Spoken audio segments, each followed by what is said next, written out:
La memoria del microcontrolador. En un microcontrolador con arquitectura Harvard podemos encontrar tres tipos de memoria. La memoria RAM, que es la memoria 250 en los registros de configuración del sistema, registros de propósito general, y que es una memoria que va a perder los datos cuando el microcontrolador se apaga o se le quita la energía. La memoria flash, que es la memoria de programa, donde reside el código que el microcontrolador debe ejecutar, y la memoria EEPROM, que puede considerarse una memoria auxiliar para almacenar datos que persistan cuando el microcontrolador ha sido desenergizado. En el caso de un procesador AVR, como los procesadores que tienen las board Arduino, encontramos también una arquitectura de tipo Harvard, identificando una memoria RAM que se encuentra separada de la memoria flash. También ese tipo de arquitectura posee una memoria tipo EEPROM, cada una de ellas con sus propios buses de comunicación para que la CPU pueda accederlas simultáneamente si es el caso. Comencemos hablando de la memoria RAM. Para el caso de la Mega 2560 es una memoria que puede manejar alrededor de 8 kilobytes. Está compuesta por una serie de registros de un tamaño de 8 bytes. Los 32 primeros registros son registros de configuración del sistema o registros básicos que utiliza la CPU para hacer todas sus operaciones aritmético-lógicas. Hay una sección de 64 bytes para registros de I/O o registros de configuración de los bloques de entrada y salida del microcontrolador, de los bloques básicos. Debido a que la Mega 2560 es un microcontrolador más complejo, requiere otro paquete de bytes, alrededor de 416, para cada uno de los periféricos que él maneja, teniendo en cuenta que todos estos registros son registros de configuración que siempre conservan las mismas posiciones de memoria. Después hallamos una zona de memoria de alrededor de 8 kilobytes, que es la memoria general. En esta zona de memoria quedan registrados todas las variables que nosotros definimos a la hora de hacer nuestros programas. El Atmega 2560 también tiene la capacidad de utilizar memoria RAM externa y la puede direccionar desde la posición 2200 a la FFFF. De esa manera podría llegar a tener una capacidad de hasta 72 kilobytes de memoria RAM. Debido a que la cantidad de memoria que vamos a manejar internamente en el microcontrolador es de alrededor de 8 kilobytes, pues es una memoria que en cierta forma es limitada. Para ello debemos tener en cuenta el tipo de dato que vamos a utilizar. En esta tabla se puede apreciar esos valores. Si yo utilizo tipos de datos booleano, byte, char, son tipos de datos que me consumen de a un byte. Cada variable que yo cree con este tipo de dato, pues va a gastar un byte de memoria RAM. Para los tipos de datos int, unsigned int y long, gastaremos 2 bytes. Un tipo de dato unsigned long, 4 bytes. Un flotante, 4 bytes. Si yo tengo un string, dependerá de la cantidad de caracteres que tenga. 1 byte por cada carácter. Si tengo un string de 50 caracteres, pues gastaré 50 bytes. Lo mismo con los arreglos de enteros. Al final, lo que debemos tener en cuenta es que cada variable que creemos, cada arreglo de variables que hemos creado, nos va a consumir espacio en la memoria RAM. Y lo que debemos buscar siempre es crear una variable que tenga el tipo de dato que menos memoria consuma. Es decir, si yo tengo un ciclo for en el cual quiero contar de 1 a 10, pues no voy a crear una variable de tipo unsigned long para realizar el conteo, sino que una de tipo byte sería suficiente. Para el caso de la memoria EEPROM, el Atmega 2560 tiene una capacidad de 4 kilobytes, que es bastante buena. Esta memoria soporta alrededor de 100.000 ciclos de lectura y escritura. Esa escritura y lectura de la memoria la puede realizar directamente el programa que está corriendo el microcontrolador. Cuando se hace lectura de la EEPROM por parte de la CPU, esta se detiene durante 4 ciclos de reloj antes de ejecutar la siguiente instrucción. Y cuando se hace la escritura, la CPU se va a detener 2 ciclos de reloj antes de ejecutar la siguiente instrucción. Hablemos de la memoria de programa o memoria flash. Esta memoria de programa, para el caso del Atmega 2560, es una memoria de alrededor de 256 kilobytes de capacidad. Se divide esencialmente en dos bloques grandes: el bloque de aplicación o la sección donde va a ir el código, donde están los vectores de interrupción y el vector de reset, y la zona del PUT flash, que es una zona de memoria destinada para cargar allí programas de buteo o bootloader, que son aquellos programas que nos permiten programar el microcontrolador. Cuando nosotros conectamos una board Arduino directo al computador, el computador lo reconoce como un puerto serial y desde ese puerto serial nosotros podemos descargar todo el código a la memoria flash a través de un pequeño programa que reside en ella, que es un bootloader o un programa de buteo. Al final tendremos 256 kilobytes de memoria en general y 8 kilobytes para cargar un programa de buteo cuando este microcontrolador se utiliza en boards como la Arduino. Viendo un poco más detalladamente la memoria de programa, podemos encontrar varias secciones. La memoria general comprende el vector de interrupciones y la memoria general como tal, y está la memoria de buteo.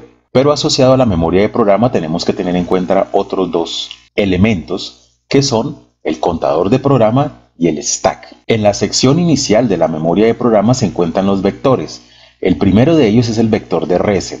Cada vez que nosotros reseteamos el microcontrolador, él automáticamente se ubica en la primera posición de memoria que le indica a qué lugar de la memoria general debe dirigirse para comenzar la ejecución del programa. En el vector de interrupciones vamos a encontrar posiciones de memoria que almacenan las direcciones de las funciones que atienden las interrupciones. Tenemos un contador de programa, que es un registro de alrededor de 20 bits que se va a encargar de contar o de tener presente la dirección de memoria en la que estamos ubicados en el momento. Es decir, si estamos corriendo un programa, cada línea de código la podemos pensar como si fuese un renglón de una hoja, y el contador de programa lo que nos dice es en qué renglón de esa hoja estamos ubicados. Por otro lado está el stack, que es un grupo de memoria utilizado para memorizar a qué lugar de la memoria general tenemos que retornar cuando terminamos de ejecutar una función o una subrutina que atiende a una interrupción.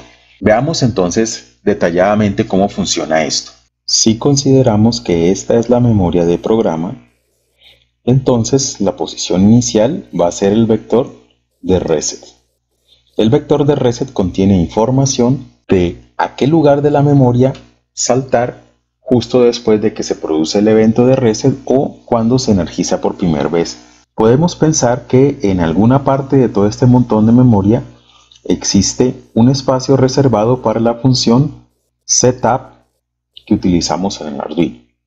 Por lo tanto, el vector de reset contiene información que me indica que debo saltar de esta posición al inicio del setup para comenzar la ejecución de cualquier programa. Una vez terminamos de ejecutar el setup tiene información de a qué lugar de la memoria tiene que continuar la ejecución del programa, que en este caso sería la función loop. El registro de contador de programa, o PC, para en algunos micros se llama así, Program Counter, lo que contiene es la dirección de en donde estoy. Cuando se ha presionado el reset, el contador de programa contiene la dirección 0 porque estoy en esa posición. Una vez después del reset saltamos al setup, el contador de programa contiene la dirección del setup. Y en cada línea del setup que estamos ejecutando, el contador de programa va a llevar el registro de en qué posición de memoria me encuentro. Por lo tanto, si estoy dentro de alguna de estas funciones y presiono el botón de reset o apago el microcontrolador, automáticamente, sin importar en qué posición esté, el apuntador de programa va a apuntar a la dirección 00, indicándome que tengo que volver a este lugar para comenzar nuevamente la ejecución del programa. ¿Qué sucede cuando nosotros invocamos una función? Entonces, nuevamente, si consideramos que esta es la memoria de programa, aquí estaría el vector de reset. Esta zona de acá puede ser el vector de interrupciones. Y supongamos que tenemos las dos funciones básicas del Arduino, que son el setup y el loop. Pero dentro de nuestro programa hemos creado otra función más. Supongamos que sea una función llamada fun. Entonces, nuevamente, ¿cuál sería el procedimiento a seguir por el microcontrolador? Cuando lo reseteamos, se encuentra en la posición 0, que es el vector de reset. En el vector de reset hay una dirección que le indica al microcontrolador en dónde se encuentra el setup. Por lo tanto, de acá al setup, él salta. Recordemos que el apuntador de programa, o el PC, el Program Counter, tiene la dirección de en dónde está ubicado en este momento el microcontrolador. Él ejecuta todo el setup y del setup salta hacia el loop. El apuntador de programa entonces ahora conoce la dirección del loop y la dirección de cada una de sus instrucciones. Pero ¿qué sucede si en alguna de estas partes, digamos en este punto, hacemos el llamado a una función, digamos la función fun? Si hacemos ese llamado, el apuntador de programa va a apuntar ahora al inicio de fun, o sea que tiene aquí dentro de él el inicio de fun.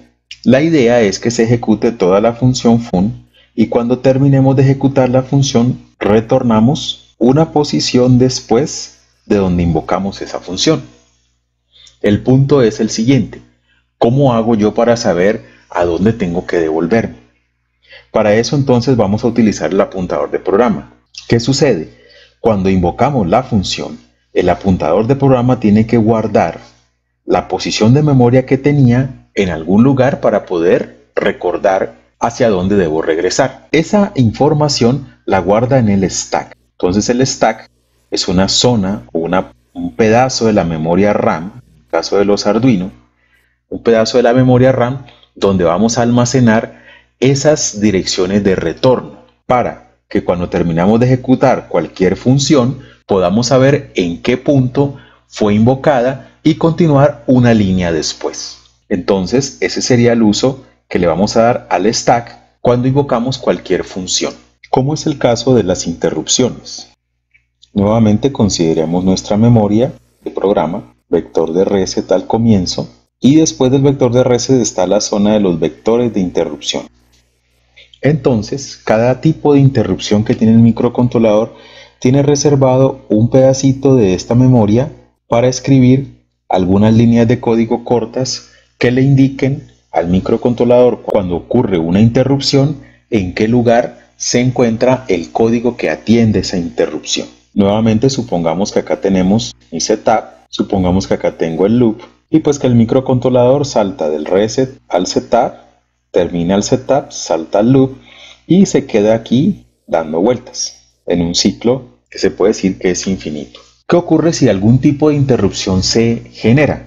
Supongamos que la interrupción que se produce es una interrupción externa. Cuando esto ocurre, si hemos configurado el hardware del microcontrolador, no importa en qué posición del loop se encuentre o de cualquier otra función que esté ejecutando, automáticamente el microcontrolador va a ubicarse en el vector correspondiente a esa interrupción. Entonces, si la interrupción externa tiene como su zona reservada para interrupciones esta parte de la memoria de programa, una vez se produce la interrupción externa, sin que tengamos que escribir código para ello, el microcontrolador saltará automáticamente a esa posición. De esta posición del vector de interrupción particular para la interrupción externa encontramos información que me dice, mire, diríjase a esta función, ejecute todo el código que está allí para atender la interrupción y después retorna nuevamente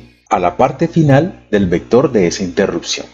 Y de la parte final del vector de esta interrupción retorna una posición después de donde estaba cuando la interrupción se generó. De esa manera es que se hace el movimiento a las diferentes posiciones de memoria del microcontrolador cuando se producen interrupciones. Aquí entra en juego también la memoria del stack. ¿Qué hace el stack en este caso? Va almacenando las posiciones de memoria donde se encontraba el apuntador de programa cuando se produce algún salto, ya sea hacia una subrutina o función o hacia una interrupción. ¿Para qué? Para que podamos recordar dónde estábamos y poder retornar a esa posición. En esta tabla podemos apreciar cada una de las direcciones que corresponden a los diferentes vectores de interrupción. Como se pueden dar cuenta, hay posiciones de memoria para las interrupciones externas del 0 al 7, para manejar los temporizadores, las interrupciones por comunicaciones seriales, otros temporizadores por conversión analógica digital, etc. Como pueden notar, las interrupciones con las que cuenta el microcontrolador son bastantes y cada una de ellas tiene su propio vector en el que se va a consignar la dirección de la subrutina que la debe atender.